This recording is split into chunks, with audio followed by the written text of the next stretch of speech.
Hi, I'm Helen, and I'm your host and guide to this workshop. It's a practical workshop, and it's been designed to give you simple things that you can do, changes you can make that make meetings more manageable.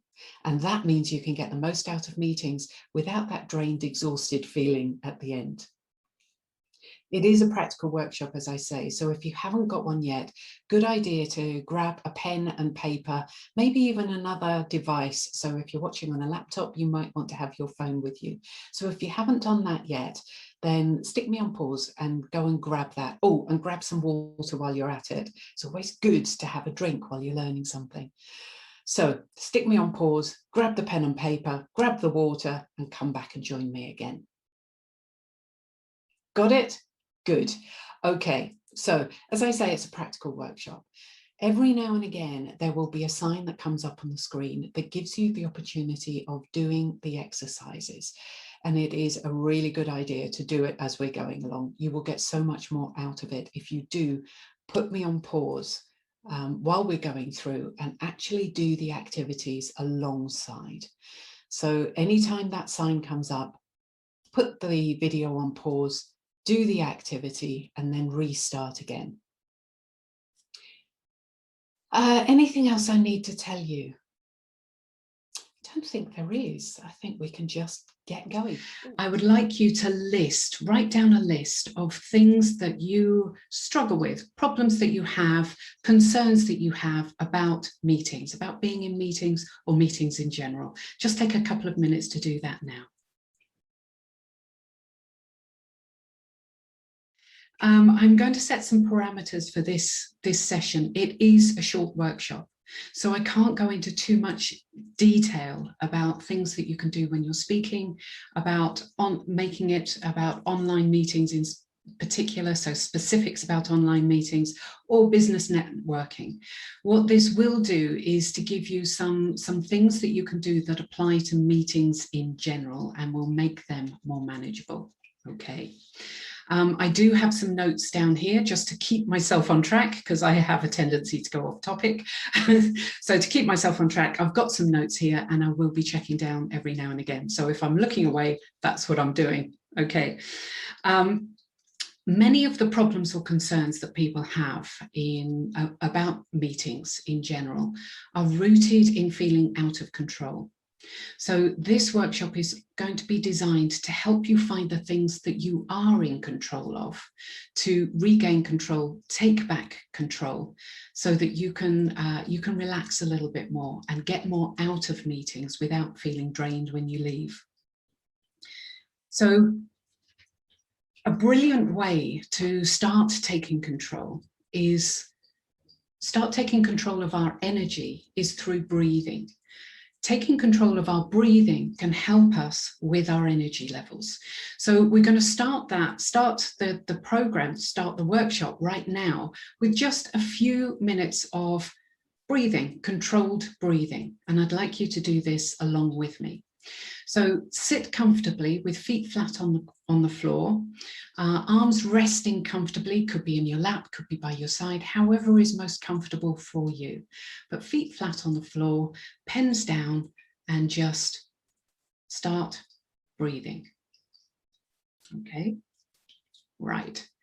When you're ready, gently close your eyes.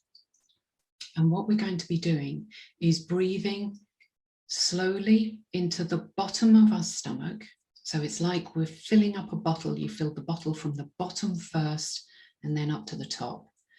So it's taking a deep breath in through your nose, filling up the bottom of your stomach, up to the top, and then breathing out slowly through your mouth.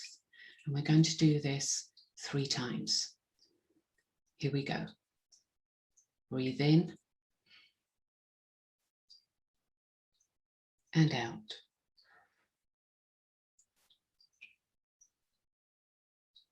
Breathe in and out.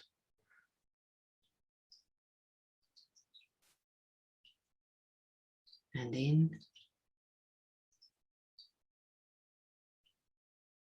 and out.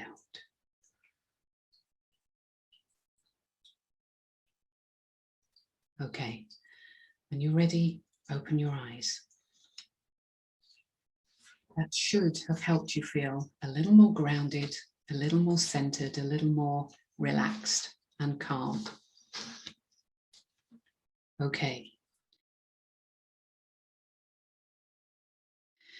So I've spoken about breathing helping us to take control of our energy. But what is energy? Energy is the thing that helps us to function. And we are expending energy and bringing energy in all day long. It's in and out. It is like that breathing. So it's an in and an out, sending energy out, bringing energy in. Now, for introverts, for many introverts, energy going out happens when we're with or doing things for other people. And too much energy out can end up feeling depleted, overwhelmed, just frozen, not able to think or function clearly, and actually needing to run and hide is the ultimate. And energy in, that is what we do for ourselves to help us build up our energy. Now, it's all about getting the balance of energy out and energy in. But I think for a lot of people, and we're going to do something right now, I think for a lot of people, particularly when we're talking about work, there is more energy out than there is energy in. So I'd like you to take hold of your calendar, wherever you keep that right now. Could be on your phone, could be on your laptop, could actually be a physical calendar. So in a minute, I'll give you a couple of seconds to do this. We're going to take your calendar and find a really busy week.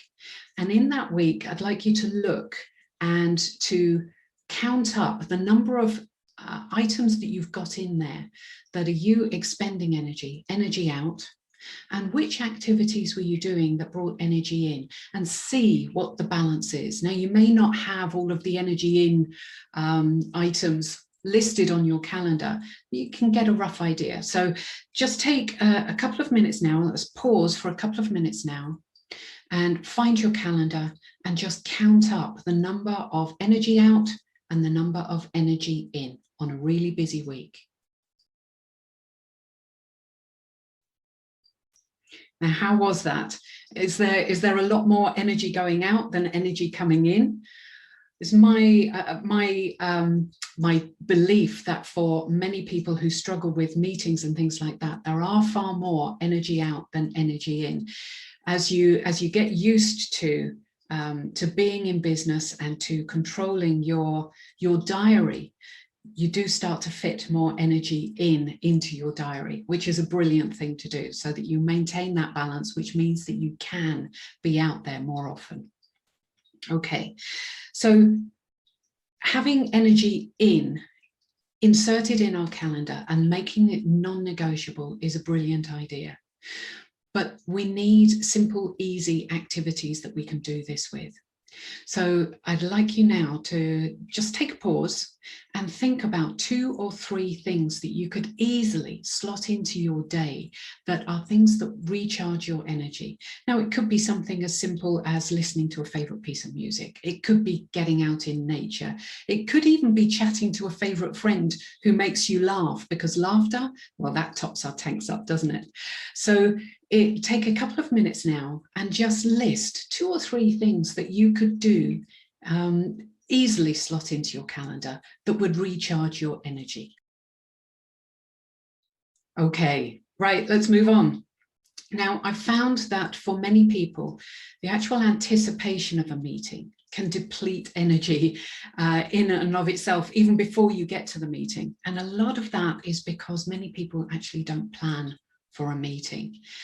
Planning for a meeting helps you take back control. And what I'm going to do now is to share with you a set of 7 questions that I developed to help plan for a meeting. Before we go on to those questions, I'd like you just to check in with yourself right now. What are your energy levels like right now? I'm just going to share these questions with you. Okay, here we go. Right, so here are the questions. First question to ask yourself is, what's the meeting about? What's the purpose of the meeting? You know, turning up and not knowing what it's going to be about, what the topic is, what the purpose is, you are completely out of control. You've got no idea whether you're going to be called on or not. Okay, so that's the first question to ask yourself. If you've got a meeting coming up over the next week, you might want to actually run through these questions for that meeting as we're going along. So the second question to ask yourself is, do I really need to be there? Question number 3, what's my role? So your role in the meeting is really important. Are you there to talk to a potential customer? Are you there to update information or to gather information? What's your role in the meeting? Next one, do I need to speak? Do I need to speak in the meeting? If I don't, do I want to? Do I need to speak? Do I want to speak? Now, if you do, I'm going to take a little sidestep on this. If you do need to speak, or if you do want to speak, I really strongly suggest that you plan what you want to say before the meeting. Now, I'm not saying script anything, but just have an idea of key points that you want people to take away from the meeting. Plan your ideas, plan even how you want to introduce yourself. If you need to introduce yourself in the meeting, how are you going to do it? What are you going to say about you? Keep it short, keep it concise, have a key aim of what you want these people to take away. Who will be there? Who is the host? Have I got any friends in the meeting? Anyone that is going to kind of give me a little bit of support if I do need to speak? Think about who's going to be there. And the final one, what's my aim? And this aim is completely outside what the aim of the meeting is. This isn't anything to do with what everybody is there to meet. Everybody is meeting for. This is all about me and what's my aim from the meeting. It could be that I want to speak. It could be that I want to gather information. Could actually just be that I want to practice being in a meeting. So having an aim for what you want to get out of the meeting is a really, really good way of giving yourself back a little bit of control.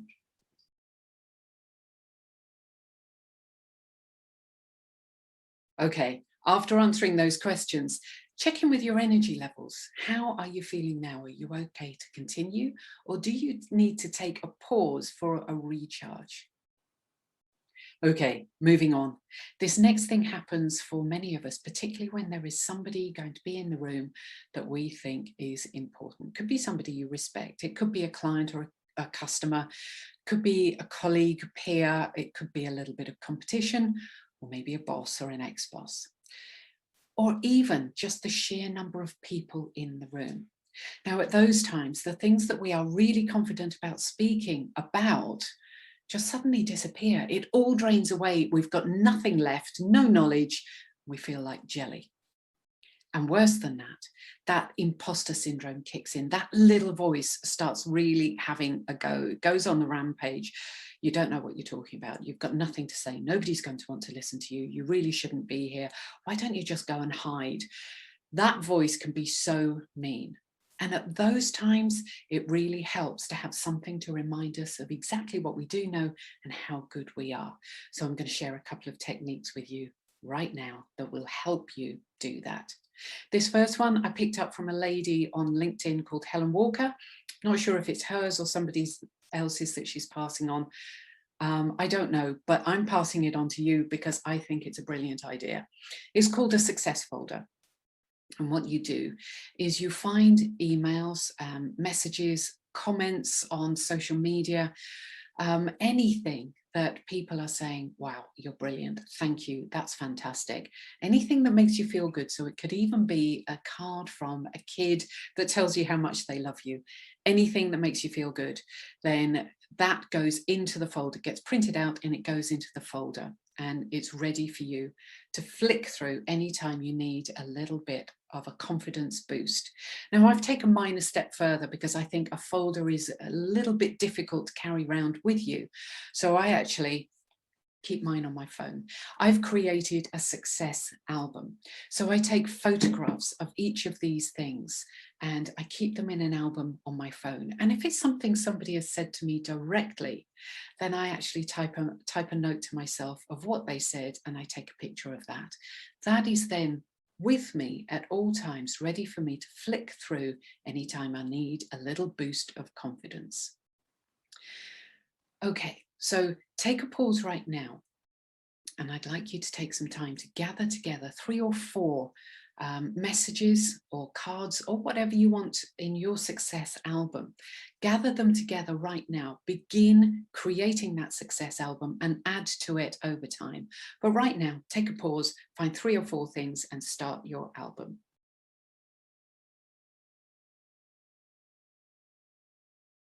Okay, brilliant. Moving on to this next technique, this is going to help you tap into the energy of somebody that you think is or would be really good at meetings. So it could be a politician or an actor, it could be a friend, a family member, a loved one, it could be a colleague, could be somebody who is a competitor, but you think they are brilliant at speaking, somebody who is self-assured, who exudes confidence, somebody may be very eloquent at speaking, somebody that you think that you really admire or you think would be brilliant in a meeting. So you're going to need to think of a person. The other thing that you're going to need for this, or 2 other things you're going to need for this, first is an object. Now, it's got to be something that you would be really comfortable taking into any meeting with you. It could be a stone, so probably not a fluffy toy, could be a crystal, could be a favorite pen. I tend to use my finger because, well, it's always there and I don't have to remember to pick it up. So you're going to need an object, you're going to need a person, and you're also going to need a space in front of you that is slightly wider than shoulder distance apart. And it's just a space on the floor, kind of like a circle in front of you.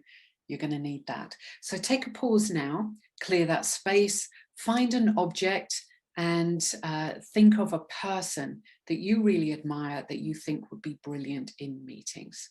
Do that now. Take that pause.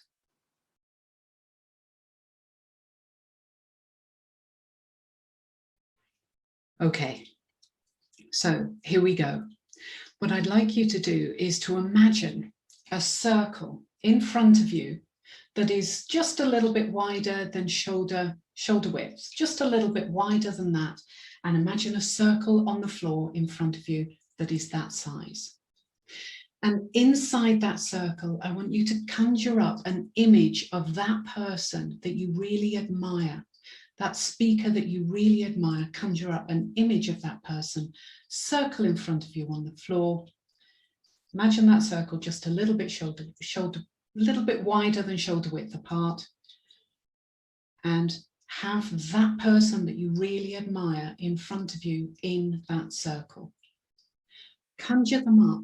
Remember what they speak like, what feelings you get when you hear them speaking. What is it about the way they speak that you really admire? Make it a really clear image, a moving image. Hear them speaking.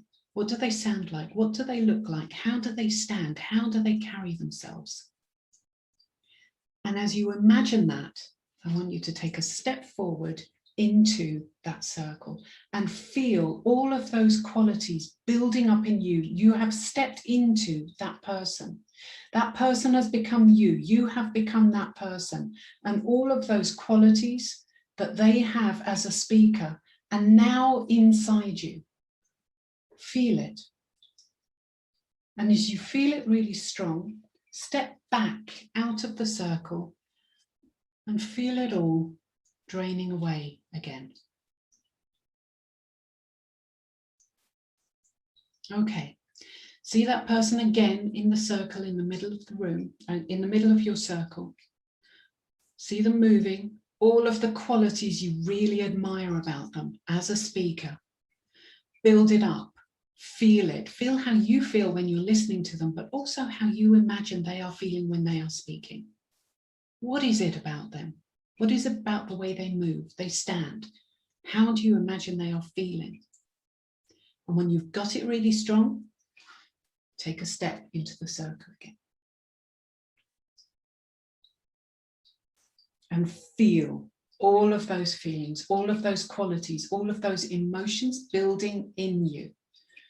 Feel it building stronger and stronger and stronger. That confidence that they have when they are speaking, the way they command the room, how they move, the tone of their voice. Feel it, see it, sense it. And when it's at the strongest, taking your object, mine is my little finger, holding on to that object, and step back out of the circle.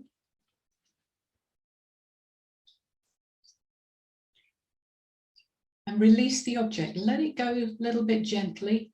Release it. And feel all of those qualities draining out. We're going to do it one more time.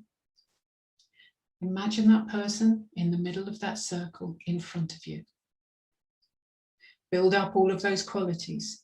They're speaking, the way they speak, how you imagine they feel as they are speaking, the passion that they have, the fluency, the radiance, the authority that they have as they are speaking, the way people listen to them, hanging on to their every word, the way they command the room. And as it's at its highest, step into the circle. Grab hold of your object and really anchor it in there. Hold on to that object. Build up those feelings. Feel it. Feel that inside you, that confidence. Feel it. That radiance, that eloquence, that ability to just speak.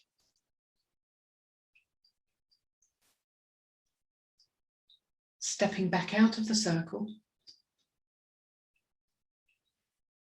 Gently letting go of that object or your finger.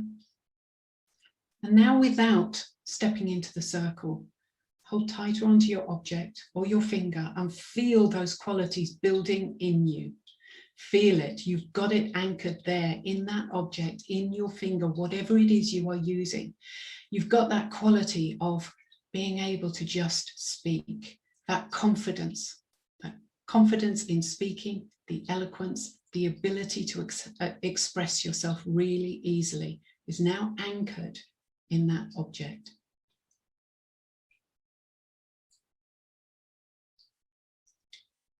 Okay, when you're ready, let's come back.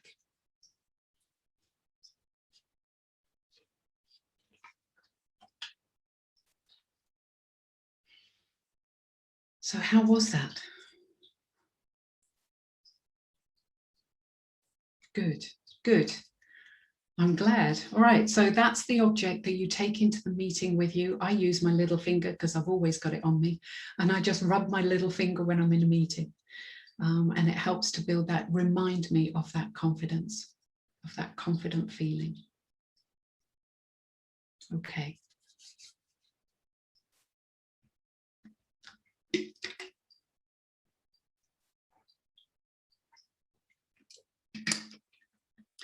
So that's the end of part one, things that you can do before a meeting to help you take control.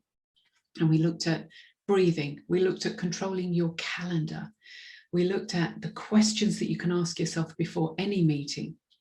We then looked at the success file, success album, and then this confident building exercise, anchoring confidence in an object.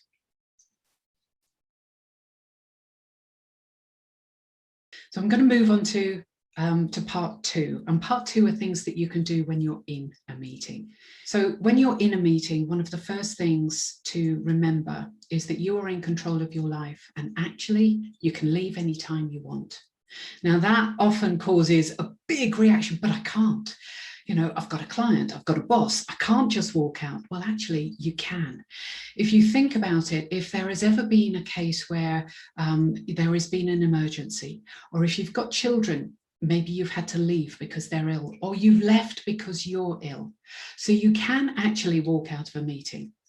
And one of the reasons to leave a meeting is if you're feeling unwell. But unwell is not just physical ailments. Unwell for us is when our energy is really depleted. We are not feeling 100%. We are not well. So therefore it is okay to walk out of that meeting. When I realized that many years ago, that actually kept me, or made it more possible for me to stay in a meeting, knowing that I could leave anytime I want, made it possible for me to stay.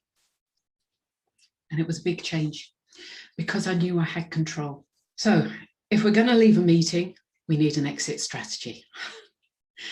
And that's what I'm going to run on to now. So one of the simplest and easiest ways, with like very quietly, just catch somebody's eye. Hopefully the person who is chairing the meeting, the host of the meeting, just catch their eye, maybe gather your stuff together. And the simplest and easiest thing to do is to say, excuse me, I have to go. And that's it, and get up and walk out. But that can feel really rude, okay? Can feel really rude. So you could say, I'm not feeling 100%, I have to leave. That's honest, that's true. I'm not feeling 100%, I have to leave. You could just take a quick break, run to the loo. You may come back after you've topped up, you may not. But here is one big advantage of online meetings. We've all experienced technical glitches, where our camera suddenly dies, or the microphone disappears, or the Wi-Fi cuts out. Having online meetings is brilliant. You can flick your camera on and off a couple of times, or you could suddenly, and everybody thinks that your microphone's gone and the Wi-Fi can cut out. So online meetings for introverts are just a godsend, right? If ever I have a meeting, I much prefer an online one. I've got more options. Take a pause here and think about two or three exit strategies that you could use if you wanted to leave a meeting. It's not saying you will use them. It's just if you wanted to, it's great to have a few prepared, things that you can say, things that you can do, so that when you're in that meeting and you're feeling low, you can actually just pull out one of your exit strategies and use it.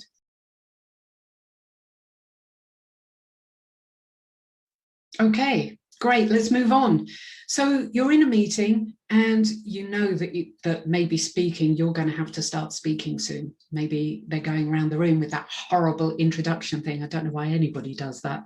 Otherwise, all managers don't. So yes, there's that horrible introduction thing, or maybe it's coming up in the agenda, your time to talk, and you start feeling those nerves. What can you do about it? Well, the first thing is breathing. It's something that we can all do all the time. As we did at the beginning of this workshop, just taking a few deep breaths, deep calming breaths into the belly, not into the top of the lungs, into the belly. Those are the calming breaths. Think about when a baby is asleep and breathing, the belly goes up and down. As adults, we learn to breathe into the top of our chest to make it possible for us to talk. But that's actually where we breathe when we need to run. So that's the fight or flight response once more. So breathing in the top of the chest means that you are not actually relaxing. So focus on breathing into the bottom of your stomach, and then you will feel more relaxed, more calm. Okay, so you've got that. But also you've got your success file, you've got your success album. If you can't look at your phone in the meeting, then I would suggest printing out a page with 2 or 3 of those in there, of people saying how fantastic you are and how fantastic you've been. Print that out, keep it on the table. You've got that to look at. You've also got, well, for me, my finger, you, your object, whatever it is, you anchored that feeling of confidence in.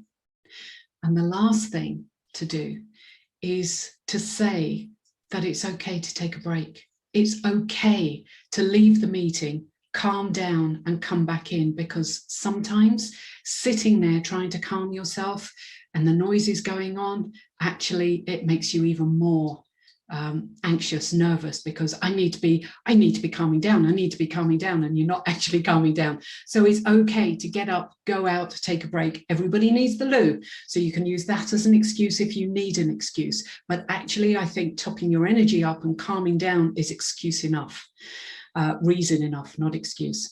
So you can take a break, calm yourself down, check your success file, check your success album. Anchor, use that anchor, feel the confidence building back up, and then come back in, and then you're ready to talk when you need to.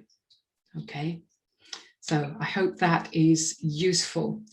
The next part about being in a meeting is when you actually do need to speak. Now, when you are there to speak, when it comes time for you to speak, you need to change your focus, need to change your role. So when we stand up to speak, and often at a meeting, it is standing up to speak so that everybody in the room can see you. But even when you're sitting down, we tend to start focusing on, oh, everybody's looking at me. Everybody's looking at me. So what we need to do is to change our focus out. And an easy way to do that is to think of yourself as the host of that part of the meeting. You become the host. Now imagine if somebody came to your home, and when somebody comes to your home, you become the host, and your responsibility is to help them relax and feel comfortable, isn't it? When they are in your home, you don't start thinking about, oh, what are they thinking about me? You take on the role of host, and you are there to help them relax and feel comfortable. And that's exactly what you need to do in your stage of your speaking part of the meeting. You need to help them relax, feel comfortable, and get out of your part of that meeting what it is you want them to take.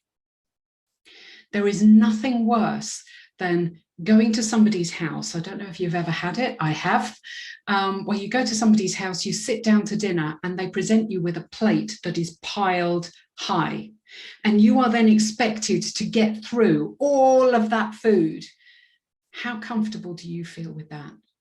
So the other thing that tends to happen when we are feeling nervous and we're feeling like we don't know enough, the imposter syndrome kicks in.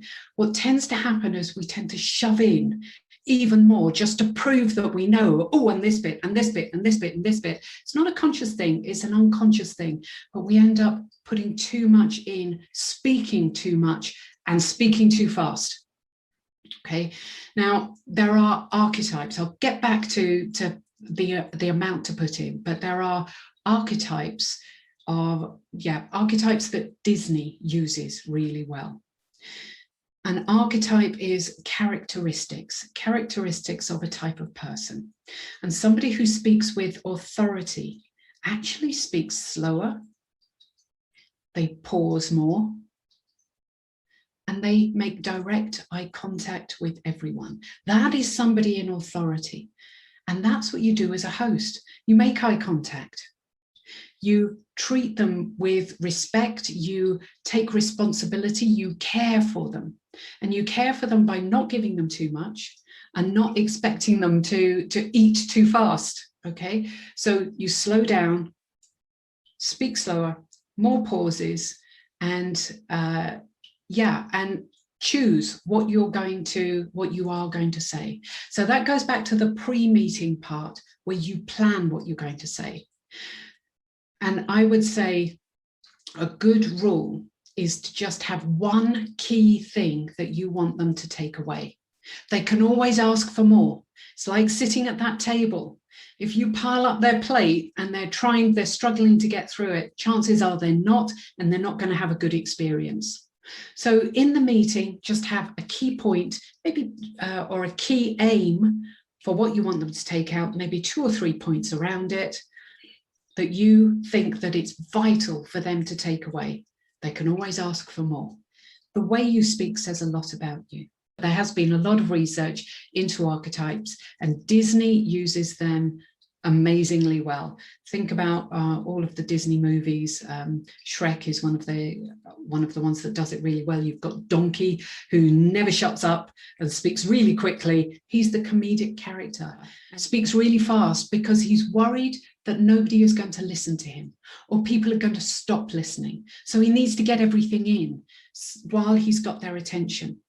Whereas the hero, the person of authority, speaks slower.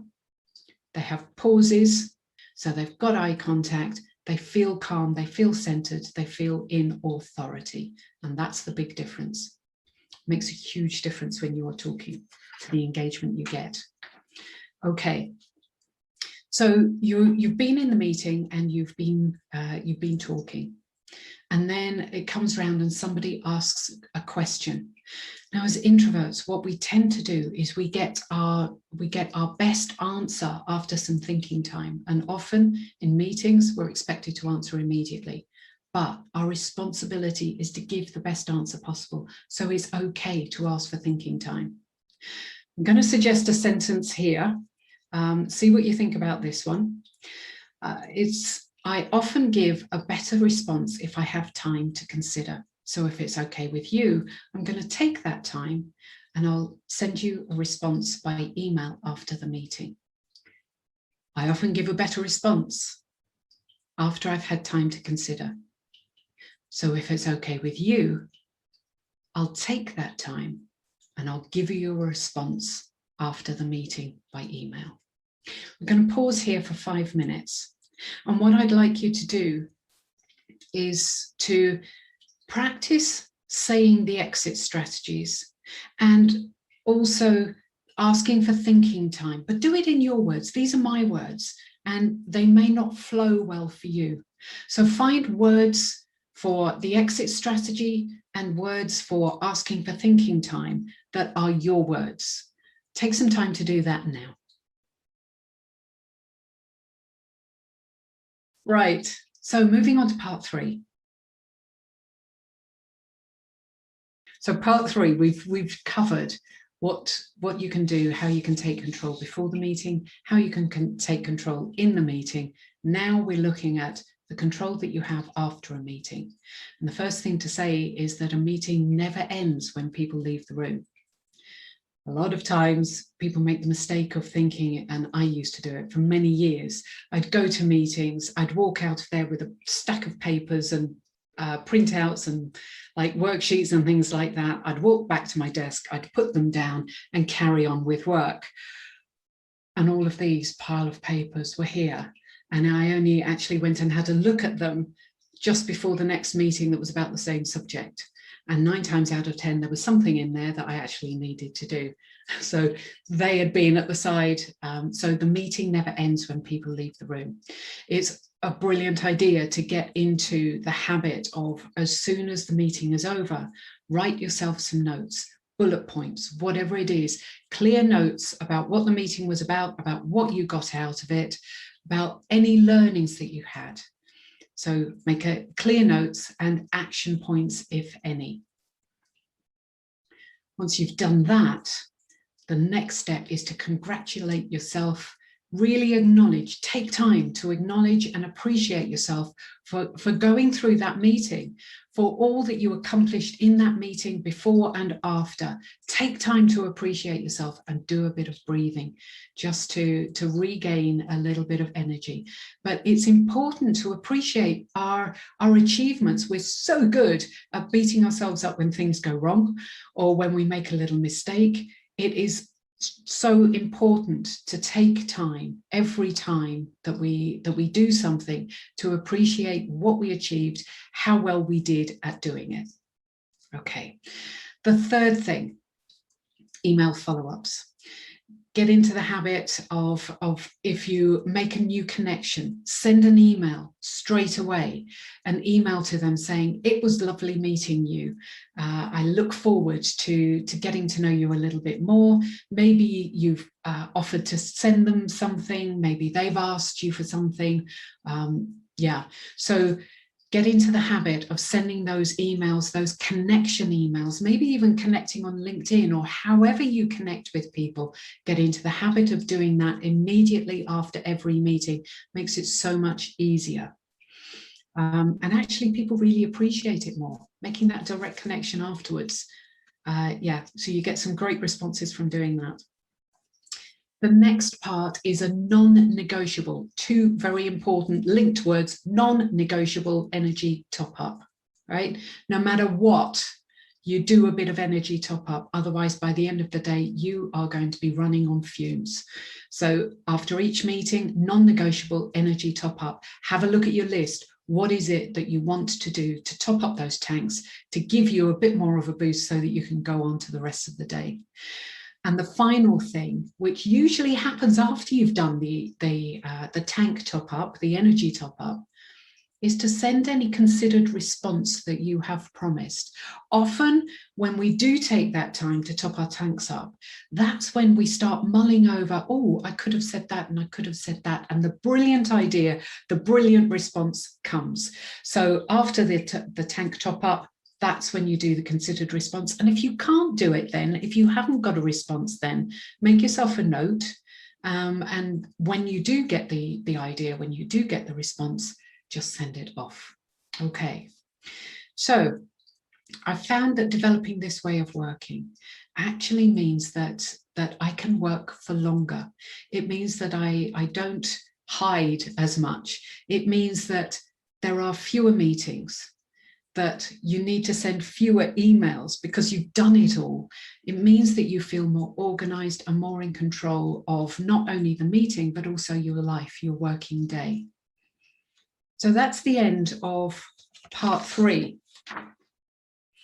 Okay, so in summary for this, well, actually, no, before I go on to the summary, what I am going to do is I'm going to pop in here some, so what I'm going to do right now is I'm going to share some tips with you on things that you need to do if you've got an online meeting. So these are just a couple of extra things that you can do before the meeting to give yourself a little more control.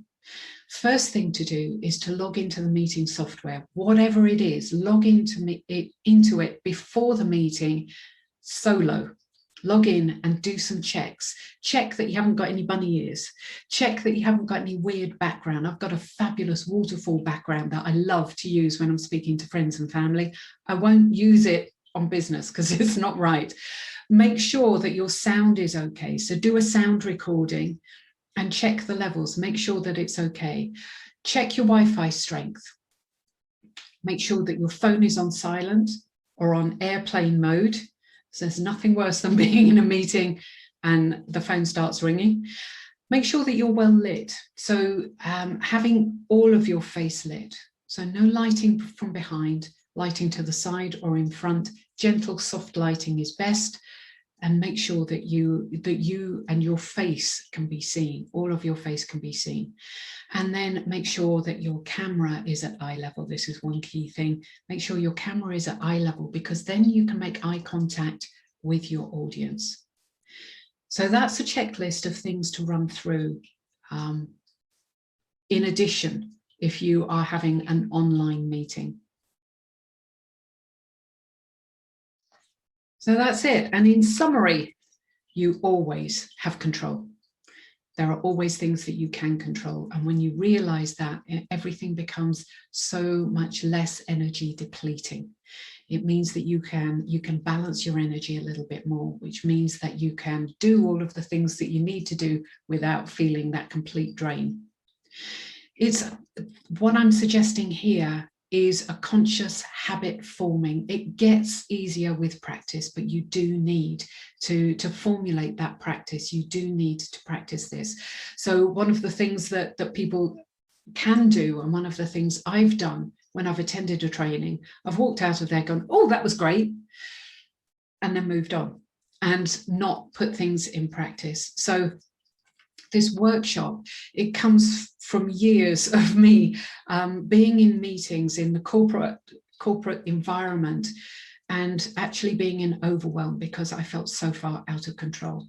And the first thing that that made a difference was me realizing that the only person that was keeping me there was actually me, and I could walk out. And once I realized that, it then led to me wanting to get more out of the meeting. And that's when I developed the questions, and more particularly my personal aim from a meeting. What is it I want to get out of this? Not just what the meeting is as a whole. And from that, other things over the course of life about energy have developed as well. And that's where this workshop has come from. If you were to ask me what's a really good starting point for this, I would say slotting those energy top-ups into your calendar before and after a meeting, before and after any event that means that your energy is going out. Slot in those top-ups. And once you've done that, the second most important part, or the second thing to get you started, is those questions. So energy top-up and the questions, those are the two things that I would say would be brilliant, a brilliant way for you to get started on this. The only way to be really fully effective is to do the implementation.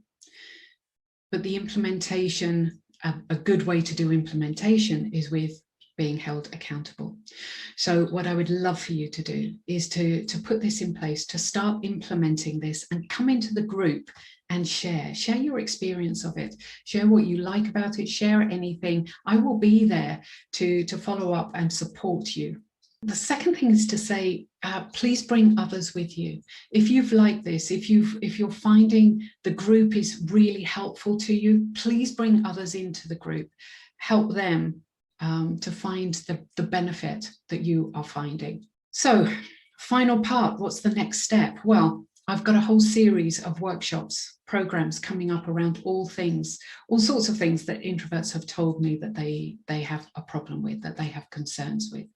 If you'd like to get notice of those, if you'd like me to let you know when they're coming up, then hop over to my website, add yourself to the list, and I will be in touch and let you know what's going on and when.